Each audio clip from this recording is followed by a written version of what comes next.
પલસાણાના બલેશ્વર ગામે આવેલા પોસ અવધ સાંગરીલા બંગલોઝમાં તસ્કરોએ આખી સોસાયટીને બાનમાં લીધી હોય તેમ એક સાથે 6 જેટલા મકાનોને નિશાન બનાવીને સામૂહિક ચોરીની ઘટનાને અંજામ આપ્યો છે।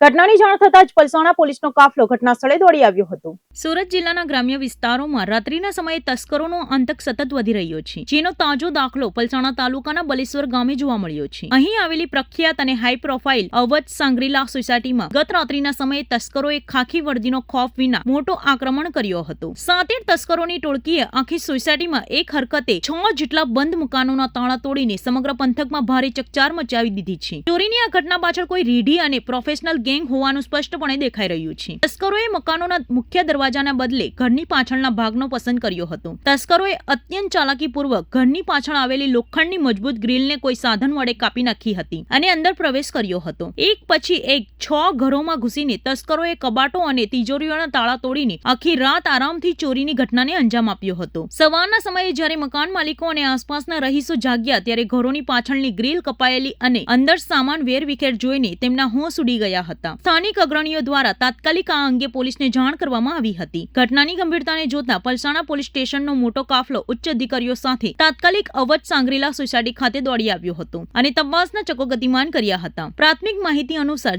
જે 6 મકાનોમાં ચોરી થઈ છે તેમાંથી તસ્કરો મોટી માત્રામાં સોના ચાંદીના કિંમતી દાગીના અને લાખો રૂપિયાની રોકડ રકમ ચોરી કરી ગયા હતા। હાલ પોલીસ દ્વારા તમામ ભોગ બનનાર મકાન માલિકોની પૂછપરછ કરીને ચોરી થયેલા અસલ મુદ્દામાલની સચોટ યાદી અને આંકડો મેળવવાની કવાયત હાથ ધરવામાં આવી છે। પલસાણા પોલીસે આસપાસના વિસ્તારોમાં અને સોસાયટીના સીસીટીવી ફૂટેજ મેળવીને શંકાસ્પદ હિલચાલ કરનાર તસ્કરોને ટ્રેસ કરવાની કામગીરી શરૂ કરી છે। આટલી હાઈ સિક્યુરિટી ધરાવતી સોસાયટીમાં એક સાથે 6 મકાનોના તાળા તૂટતા અનેક રહીશોમાં પણ ભય અને સુરક્ષા વ્યવસ્થા સામે ચિંતાનો માહોલ જોવા મળી રહ્યો છે।